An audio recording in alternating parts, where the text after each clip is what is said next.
ಸರಿಯಾಗಿ ಯೋಚನೆಯನ್ನು ಮಾಡಿಯೋ ಮಾಡಲಿ ನಿನ್ನೊಂದಿಗೆ ರಣಕ್ಷೇತ್ರದಲ್ಲಿ ಮರೆತು ನಿಂತವ ನಾನು. ಏನು ಮಾಡೋಣ ಕೇಳಿದೆ. ಅಶರೀರವಾಣಿ ಎಂದು ಕೇಳಿದಾಗ ಬೇರೆ ಹೇಳಿತು. ಅವಳೊಂದಿಗೆ ಸಂಧಾನವನ್ನು ಮಾಡಿ ಸೇರಿತು. ಸರಿಯಾದ ವಿಚಾರಗಳು ಅಂದರೆ ನಿನ್ನ ಮಾತನ್ನು ಉಲ್ಲಂಘಿಸುವಂತಹ ಸ್ಥಿತಿಯಲ್ಲೂ ನಾನಿಲ್ಲ, ಅಥವಾ ನಿನ್ನ ಮಾತನ್ನು ನಡೆಸಿಕೊಡುವಂತಹ ಪರಿಸ್ಥಿತಿಯನ್ನು ನಾನಿಲ್ಲ. ಯಾಕೆಂದರೆ ನಮ್ಮ ಅಣ್ಣನಂತಹ ಧರ್ಮರಾಜನ ಯಾಗದ ಕುದುರೆಯ ಗೈಗಾವಲಿಗಾದಂತಹ ಗುರುತರವಾದಂತಹ ಜವಾಬ್ದಾರಿ ನನ್ನ ಮೇಲಿದೆ. ಅದನ್ನು ನಿವಾರಿಸಿ ಅದನ್ನು ಸರಿಯಾಗಿ ನಿರ್ವಹಿಸಬೇಕಾದದ್ದು ನನ್ನದಾದಂತಹ ಕರ್ತವ್ಯವೂ ಇದೆ.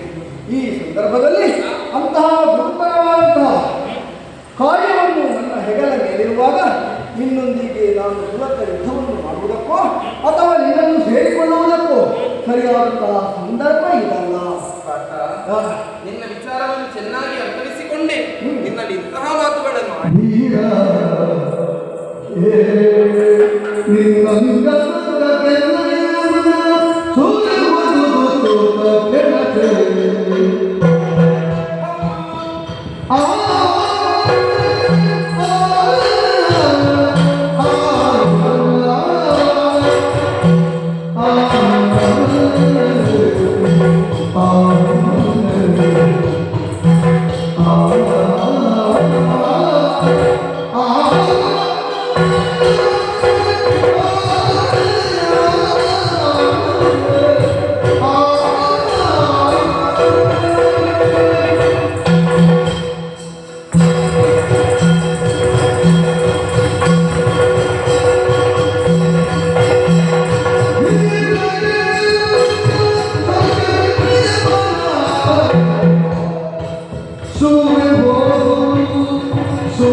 ನೀನಾಡಿದಂತಹ ಮಾತುಗಳನ್ನು ಕೇಳಿದಾಗ ಮನಸ್ಸಿಗೆ ಅದೆಷ್ಟೋ ಸಂತೋಷವಾಯಿತು. ಸರಿ. 3 ಲೋಕದ ಗಂಡನಿರುವಂತಹ ನೆಗಳ್ತೆಯನ್ನು ಪಡೆದಂತಹ ನೀನು ಈ ಹೊತ್ತಿಗೆ ನಿನ್ನ ಬದುಕಿಯಲ್ಲಿ ನಾನು ಕಾಯುತ್ತಿದ್ದವಳು. ನಿನ್ನೊಂದಿಗೆ ಯುದ್ಧದ ಮಾತುಗಳನ್ನು ಆಡಿದರು. ಅದು ಕೇವಲ ಕಾಲಕ್ಕೆ ತಕ್ಕಕ್ಕೆ, ಸರಿ, ಕಾಲಕ್ಕೆ ಬೇಕಾಗಿ ನಾನು ಮಾಡಿದ್ದು. ಅದನ್ನು ಬಿಟ್ಟರೆ ನಿನ್ನೊಂದಿಗೆ ಕಾಳಗವನ್ನು ಮಾಡಬೇಕು ಅಥವಾ ಸುರತ ಯುದ್ಧದ ಮುಖೇನ ನಿನ್ನನ್ನು ನಾನು ಕೂಡಬೇಕು ಅಂತ ತವಕದಿಂದ ಆಸೆಯಿಂದ ಅಲ್ಲ. ಈ ಹಿಂದೆ ನನ್ನ ಮಾತಾಡಿದಂತಹ ಮಾತಿನ ಪ್ರಕಾರವಾಗಿ ನಾನು ಏನಿದ್ದರೂ ನಿನ್ನವಳಾಗಿ ಸೇರುವಂತಹ ಸಂದರ್ಭದಲ್ಲಿ ನಾನು ಶಕ್ತಿ ಇಲ್ಲದೆ ಕಪ್ಪ ಕಾಣಿಕೆಗಳನ್ನು ಇಟ್ಟು ಒಂದು ವೇಳೆ ಶರಣಾದರೆ ಮುಂದಕ್ಕೆ ಪ್ರಪಂಚ ಮುಖವು ಏನು ಹೇಳಿತು, ಪಾರ್ಥನ ಮಡದಿ ಪ್ರಣಯ ಹಿಡಿ ಎನ್ನುವ ಹಾಗಾಗಬಾರದು. ಪಾರ್ಥನಿಗೆ ಸಮಾನವಾಗಿ ಆತನ ಹೆಂಡತಿಯೂ ಇರಬೇಕು. ಹಾಗಾಗಿಯೇ ಈ ಉದ್ದೇಶವನ್ನು ಇಟ್ಟುಕೊಂಡು ನಿನ್ನೊಂದಿಗೆ ಕಾಳಗಕ್ಕಾಗಿ ಮುಂದಾದವಳು. ಮಾಡಿದಂತಹ ತಪ್ಪುಗಳನ್ನು ಮನ್ನಿಸಿ ನನ್ನನ್ನು ನಿನ್ನವಳಾಗಿ ಸ್ವೀಕರಿಸಬೇಕು.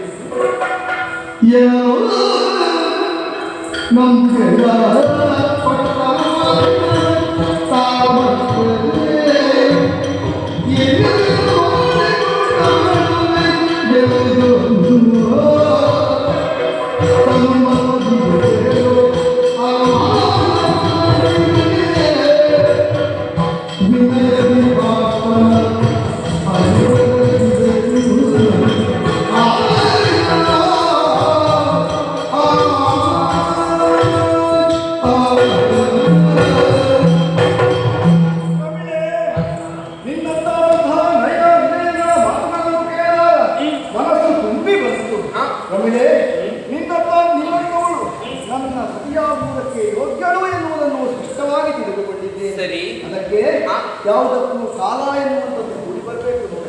ಕಾಲದ ನಿರೀಕ್ಷೆಯಲ್ಲಿ ನಾವು ಇರಬೇಕಾಗುತ್ತದೆ. ಯಾದವು ವಿದಾಕ್ಷಣದಿಂದ ನಿನ್ನನ್ನು ಸೇರುವವರೆಗೆ ಆಸ್ತರವರೆಗೆ ನಾನು ಹೋಗುತ್ತಿರುವಂತಹ ಈ ಬೆಂಗಾವಲಿನ ಕುದುರೆ, ಅದಕ್ಕೆ ಬೆಂಗಾವಲಿಗಾಗಿ ಹೋಗಬೇಕಾದಂತಹ ಗಣಕರವಾದಂತಹ ಒಂದು ಹೊಣೆಗಾರಿಕೆ ನನ್ನಲ್ಲಿದೆ. ಆದ್ದರಿಂದ ಆ ಹೊಣೆಗಾರಿಕೆಯನ್ನು ಮುಗಿಸಿ ಆದಷ್ಟು ಬೇಗ ನಿನ್ನೊಂದಿಗೆ ಸೇರುವುದಕ್ಕೆ ನಾನಿದ್ದೇನೆ.